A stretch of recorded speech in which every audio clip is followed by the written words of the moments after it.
What's up, friends? This is Lacey with Lacey Powell Fitness and Dance. This is our video recap for week one of our country western series. All right. So we went over that dancing is just basically walking, right? Anytime that you walk into a room, whether forward, backward, we're just taking normal walking steps around the room, right? Nothing weird, special, crazy. For some reason on the dance floor, people get a little funky and they're like, I gotta walk a certain way to dance, and I'm like, it's just walking, right? So that's what we chatted about the very first thing in our lesson. So we practice around the room, just taking steps coming forward, walking backwards, maybe looking over our left shoulder and just walking a little circle that way, big old circle. By the way, this is my husband, Doc. He is a little bit disabled, so he's not going to do a lot with me, but he's going to be my little dance doll for the class or for the session. Cool. We walked looking over our right shoulder, our nose going over our right shoulder maybe. You can do the same thing going backwards, right? Looking over our left shoulder, going in a little baby circle to see where we're going. And you notice how I'm not just being weird with my legs. If we did not chat about this in class, but if you take all of your weight, put it on one foot, tailbone tucks under, belly button in, nice long spine, shoulder blades back and down. Don't do anything weird with your hips, right? Point the toe as far as it go. Keep the butt right where it's at. Don't do anything weird. Keep it right where it's at. Drop that toe right where it's going on the ground, and then drop the heel. Do you see how that's as big of a step? Same thing going backwards. That's as big of a step going backwards. This is for social dancing purposes, not for, say, competitive purposes. In competition, you're going to want to really drive that hip. We're not doing that on the social dance floor. Just in our regular competition sense, then you'll be a little extra. But in our cases, that's as big of a footstep as you're going to ever take, whether forward or backwards, right? After we kind of walked around, we then partnered up with a human. And what I had you do was first start off with being about one arm's distance apart from your person, preferably the shorter person, right? Because they got shorter legs, and they got to take a little longer steps. So whoever the shorter person is, the leads are going to take their hands and bring it out in patty cake style. And we had what's called connection. Connection was the act of just touching, right? If we were to not touch, that's no connection. If we touch, that is connection. We're wiggling our toes, pumping our heels so that we are in athletic stance. Remember how I talked about athletic stance being like football players, right? Football players, you're on the balls of your feet, wiggle the toes, pump the heels, but you bring your feet underneath you so you're at least a little bit comfy, right? So you wiggle the toes, pump the heels. After you're in athletic stance, you bring your head towards your partner by about a centimeter, and that's what causes compression. Compression is that little intensity towards each other, right? That's compression. And what we did is we swayed side to side. The lead initiated that movement side to side. We can do it from this way. I'm going to face backwards, right? So the lead can shift their entire weight. And notice how the hands don't move, right? It's not like we're pushing or yeeting each other off the wall. Hands stay right where they are. And the lead takes their entire sternum and their entire body over to one side. And the follow reciprocates, there's the word, side to side through this connection and through this compression. Something else that the leads did is stay neutral in between their feet, and they rotated their rib cage, right? So we're not pushing or pulling through the arms. The hands stay right where they are in between the two partnerships. We'll show it from the side point view.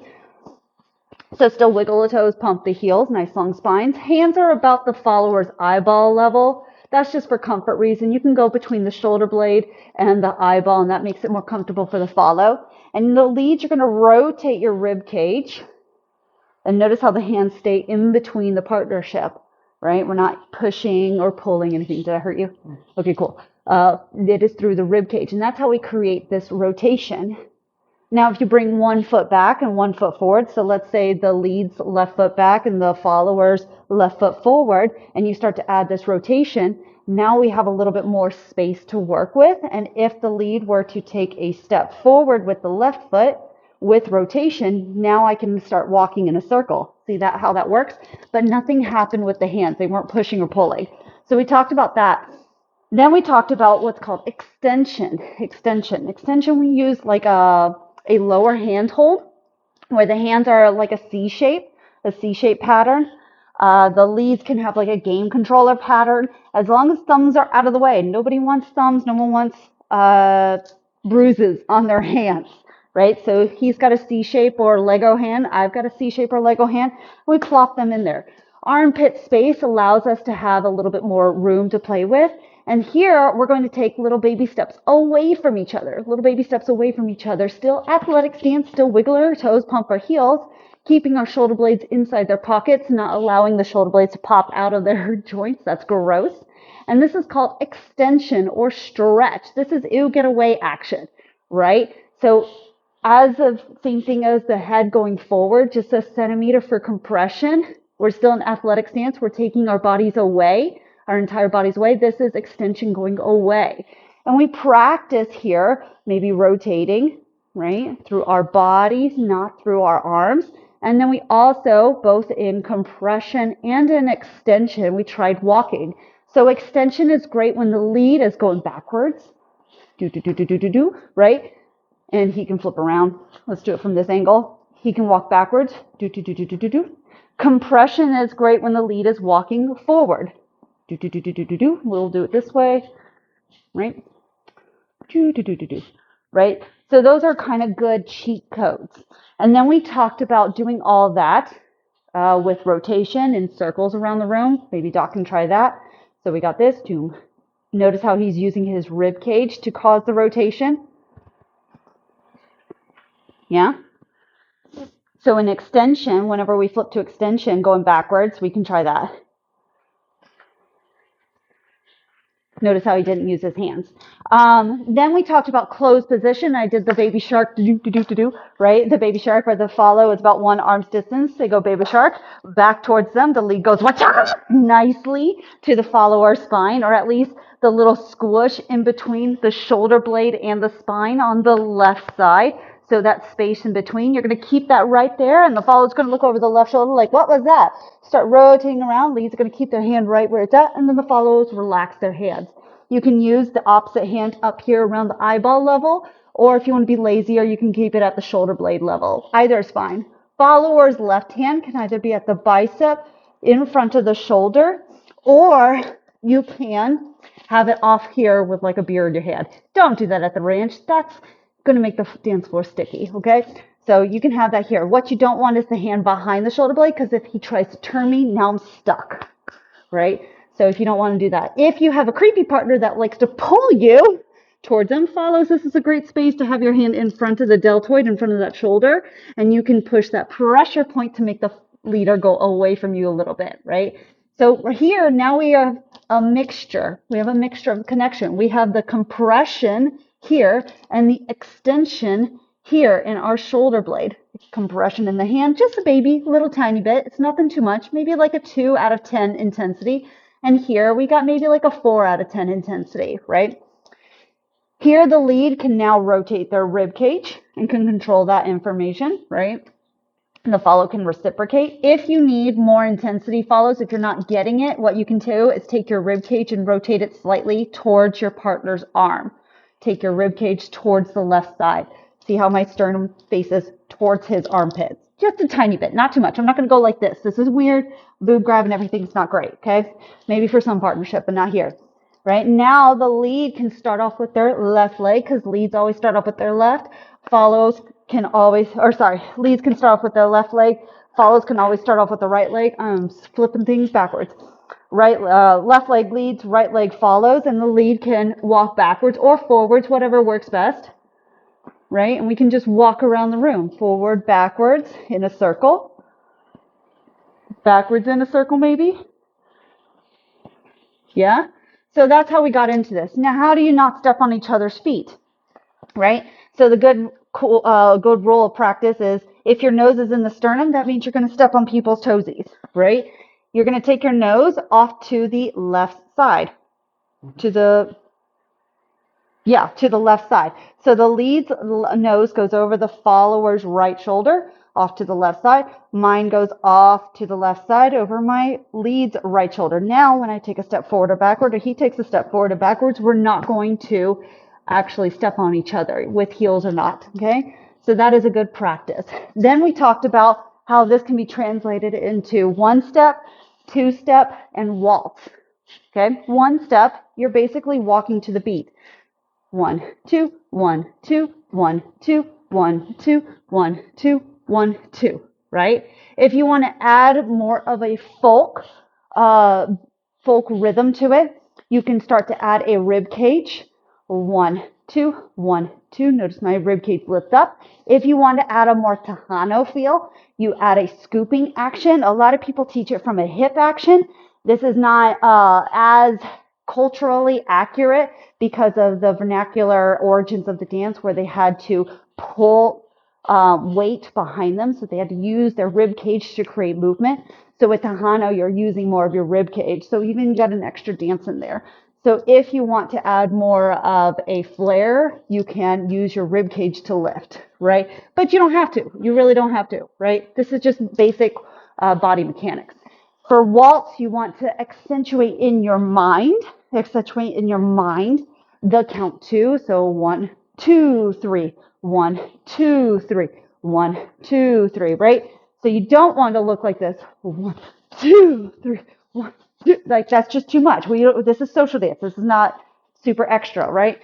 So if you're going to do waltz, you can, ballroom style, like squeeze the butt, press away. We're not that much, okay? We're chill. This is like beer in the hand kind of dance, okay? So you can go walk, 2, 3, walk, 2, 3, walk, 2, 3, right?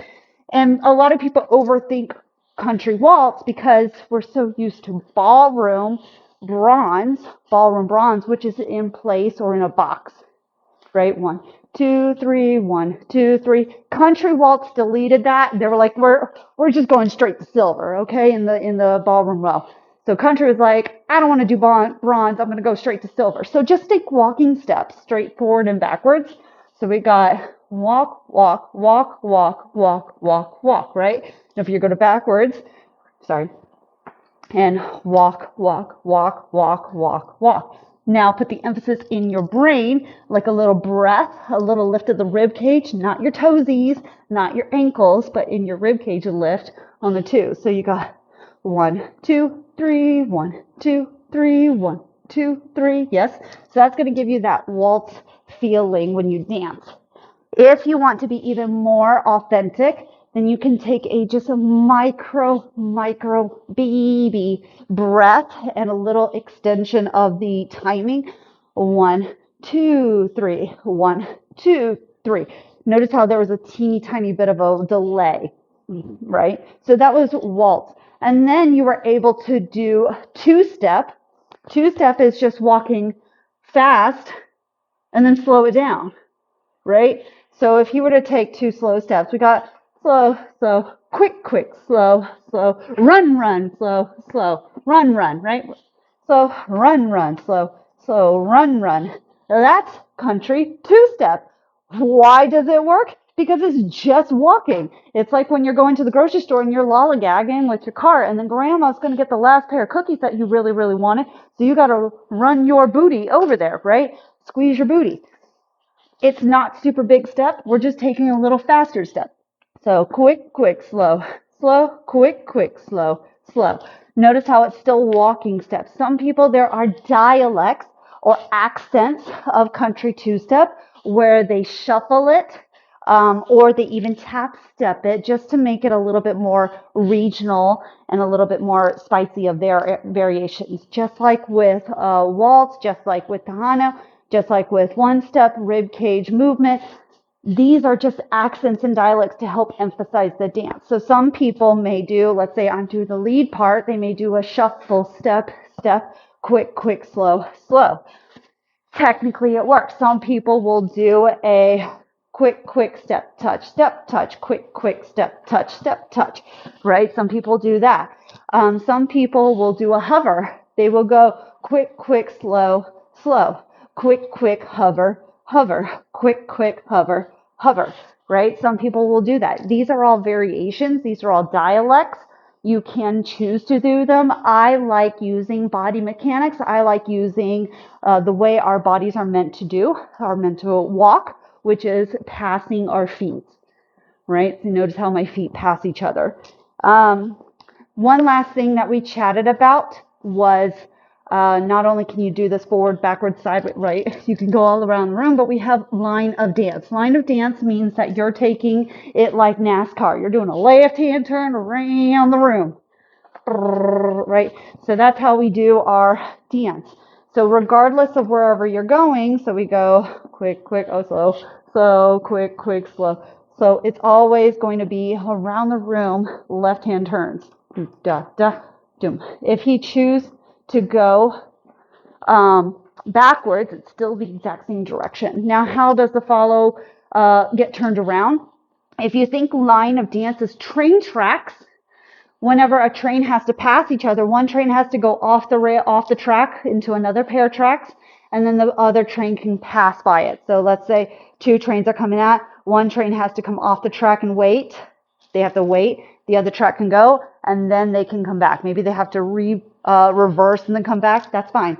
So how does that look here? So the lead will walk forward, take me off track, walk by, and then they can continue walking.